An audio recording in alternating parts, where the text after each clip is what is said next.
Tim Grove, and he is here to talk with me about this wonderful new book that I just read, The World Turned Upside Down.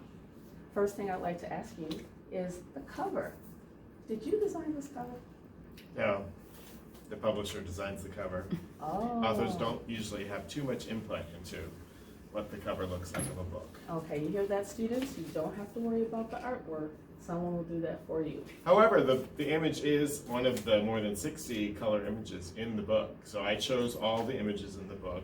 Okay. I had to do a lot of research on each image to look for the best images that convey the story, because the story is not just in the text, it's also in images. Wonderful. So The World Turned Upside Down, the Yorktown victory that won America's independence. This book was very informative to me, and the one thing you just mentioned is research. Can you tell me a little bit about that research process? Because I'm certain that it's a little more involved than just going to the encyclopedia. Just share a little bit. So I write what's nonfiction, so I'm not making it up. It's all based on historical source materials. So I have to find the source materials, but sometimes I use secondary sources, which are books where other authors have looked at the primary sources and written about them. But it includes reading a lot of books on the topic, whatever's been written, and then you look at what sources they've used, and then you dig around. You go on the internet and you find trusted sources. Of course, it involves critical thinking to decide which source you can trust on the internet. I'm sure you teach that a lot. Yes. Would you say how much time was devoted to research? A lot of time, many, many hours. And over the course of how long? Like how long a period? This book, maybe 2 years. Wow.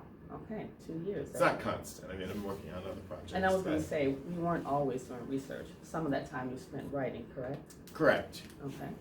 But it's best to start writing once you have done the research.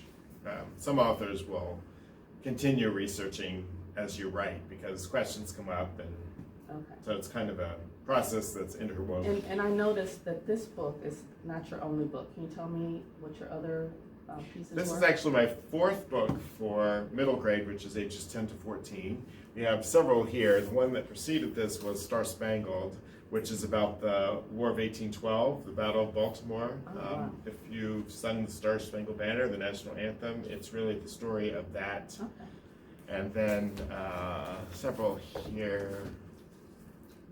This was Milestones of Flight, which is, I wrote two while I worked at the National Air and Space Museum. And this one is First Flight Around the World was my first. And this is a really fun story about an artifact that is in the collection of the Air and Space Museum. One of the 4 planes that were first around the world in 1924. And I realized when I was working on an exhibition that the plane is in, that most people just don't know this story. And fortunately, there was a journal talking about primary sources. There was a journal of one of the guys who flew in this plane around the world, and I started reading the journal and realized how interesting it was. He was describing different cultures and different animals they'd seen because they had never been around the world. These were Army guys, American Army guys, and it was a race, and so it was a really fun story, but it started with an artifact. That you found. So Wow. there are various reasons why I write each book I write. I remember this book you came and we had you talked to my class about this book, to several students. That was awesome experience for us. One of the things that this book, which you just pointed out, it conveys several different perspectives. You don't just tell the American perspective from the winning of the war. And can you tell me how you made the decision to incorporate the different perspectives in this story? Because I'm a trained historian, I'm very sensitive to, and I try to talk about multiple perspectives in any story, because any story is made up of multiple perspectives. And so a lot of books about Yorktown just talk about the military strategy and from the American standpoint, but I thought it's important to know what the motivations of the British were, what the agenda of the French was. They all have motivations and agendas and parameters that they're working within, and conflicts within relationships. You know, we're all humans. They're all humans, all these characters, because they're real people. And so it's important to have that context. So this book is really about freedom. But as I like to say, freedom means different things to different characters. Yeah, and I'm going to ask you another question, which has to do with my students and the idea of writing. You don't sit down and write from beginning to end, right? You don't just sit down and everything comes out perfectly. Oh, no. Do you have, what about the editing process? Well, some writers will write chronologically and they write from beginning to end. I don't. I tend to jump around. I'll write a chapter 15, then I might write a chapter 4, and it doesn't work that way. But the first version is always messy, and you have to spend lots of time editing. Editing is a part of the writing process. It takes a lot of time, and that's how you refine it and polish it and make it even better. And are you the one at the end who is responsible for all the final copy here, or do you have an editor who's in a publishing house somewhere helping you make sure it's There are various editors that help with this. There's ultimately a copy editor who looks at spelling and punctuation, things like that. So it's good to have that help. Yeah, my students, they appreciate hearing that from you. So I can't remember every grammar rule, or I try to be good with spelling, but it's good to have an editor, thankfully. Yeah, I appreciate that, you sharing that. So the other thing I wanted to ask, specifically the title,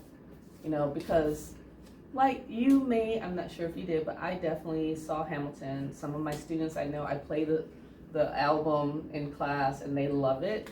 The World Turned Upside Down. How did you decide upon that title? I don't think that was my suggestion. I can't remember. That's one thing a lot of people don't realize is the publisher has ultimate control over the title, and sometimes it's not what the author wanted.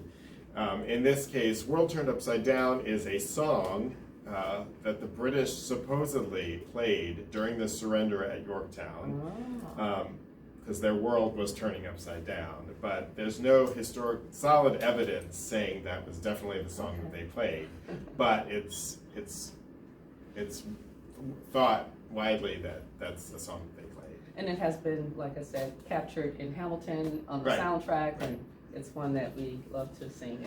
But it's true, I think, that the British world turned upside down to a degree. Maybe they didn't know it at the time, but certainly looking back, the world changed at that moment. Right. And just one last point to follow up about your detail and about using your sources. I was curious to know this section, which is on page 101, in Jefferson on the Run.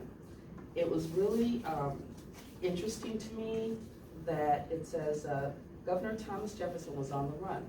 What a prize he would be for the British. He was governor of the largest colony and author of the Declaration of Independence. But a man named Jack Jouett happened to be at the Cuckoo Tavern, I think it's Cuckoo, in Louis County, 40 miles east of Charlottesville, when a group of British soldiers came in. Overhearing their talk and guessing they were headed to capture Jefferson, he snuck out of the tavern and rode his horse hard on back roads, though he through the night, to warn the governor. Jouett coaxed his horse up a steep hill, branches slapping his face, until he reached Jefferson's home, Monticello, at 4:30 a.m. and pounded on the door. My question is, how were you able to capture that? And was it one source or multiple sources that helped you relay that? I think I can't remember, to be honest. I think he told his story afterwards, and that was written down. Okay. Because how else would you know? Yeah, I thought it was really great. It was so detailed, the description, that I felt like I was right there, and it was very vivid to me. And that, I just think that's a mark of a great writer. It's also an example of me having visited Monticello, Jefferson's home, many times, and so I can envision it in my mind as I'm writing. Right. I know it's a steep mountain to get up, and so I'm imagining him riding on horseback. So awesome. One thing with nonfiction, even though it's not fiction, you're not making it up, but you can write about things that make sense that would happen. You can guess at the weather in April. Right. Things like that. Like I said, mark of a great writer, in my opinion, to capture that in such vivid detail. So one of the things I would say, this is such a beautiful book. It's very well done, and I take no credit for the design. No, but still, it's really good. It makes a great statement with all the images. As you say, sometimes it was hard to find images for some of your research, but like in this particular case, I love this image of African American soldier. From the First Rhode And he Island. was from the Rhode Island Regiment. So in this case, I tried to use images that are from the time period, but in this case, there were no images that I could find from the First Rhode Island. So this is the contemporary artist that specializes in soldiers. Yeah. And does amazing amounts of research. To make sure he gets all the details right. And like this one too, which I thought was really beautiful. That is amazing because that is from the time period. I think it was done by a French soldier, and historians think it's the first depiction of an African American soldier here that they've found. And the maps, in particular, we have them here. I thought they were really helpful in helping me envision exactly how the troops were moving and where they were placed. So the French had some amazing cartographers, map makers with them, and there's a whole collection of maps in the Library of Congress, and I included one or two of those in the book. I also include a British map that I found of Virginia showing where exactly they went. And you can see their notations of the generals on the map, and that's fun. Wow. But I love maps, but I thought you needed to have maps showing the different movement. And so I decided I needed 4 maps, and of course I looked for historic maps, and I looked for maps that had the same look, and I just could not find something that worked for me. Mm-hmm. So I ended up drawing my own maps, so I drew these maps. Oh, you did these. Yeah, so it was they are very helpful. A fun aspect. It was a change from writing. Have you done that in the past? For my last book, for Star Spangled Banner. Okay. Star Spangled, I did that. Well, that was wonderful. So there's one thing I would like to ask, and this is for the sake of my students. Mm-hmm. When I ask students when they're doing research, and I say, okay, well, can you tell me what was your source? And they say, Google. And I just shake my head and I'm saying, let's talk about primary and secondary sources. Can you, for the sake of our audience, describe the differences between those different sources? So I try to put as many primary sources as I can into my books, and I hope teachers appreciate that. Primary sources are original sources from the time period, often first-hand accounts. They can be newspapers from the time period. They can be paintings from the time period, but someone who was an eyewitness, just what happened. Often a reporter is on the scene, so that's why they're considered the first account of history.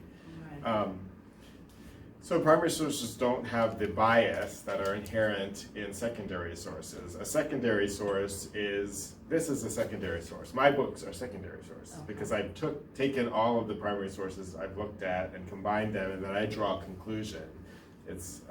I draw conclusions from those sources, and then I write my interpretation of what happened. That's very important. Okay. Because every historian is writing their interpretation of the sources.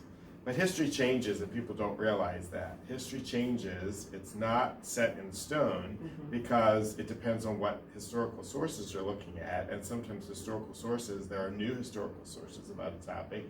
There's a new perspective about a topic, and that's how history is alive and changing, written history. A lot of people just don't understand that. Right, I agree. And I appreciate your sharing that with my students, because secondary sources are important, but also if you can have as many important primary sources, that would be valid as well. You asked what made me excited about history, and I think what teachers could do, I wish more teachers would introduce their students to primary sources, more primary sources, let their students dig in the sources and draw conclusions and kind of do the detective work that historians do, because that's why a lot of historians like history. They like digging into the sources. But if you read a secondary source, it's not as interesting because it's someone else's interpretation.